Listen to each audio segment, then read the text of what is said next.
আসসালামু আলাইকুম। ওই দেখেন বন্যার পানি কি অবস্থা দেখেন, পুরা কোমর পানিতে ধান কাটতেছে কৃষক, পানিতে ধান তলিয়ে গেছে। এ দেখেন কত পানি। এটা মূলত গাছবাড়ি বিলের দৃশ্য দেখাইতেছি আপনাদের। এটা হলো গাছবাড়ির দৃশ্য।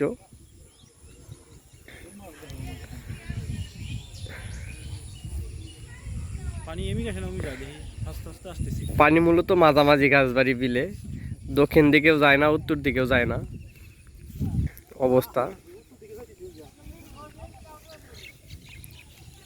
দেখেন কোমর পানিতে নামে কৃষক ধান কাটতেছে।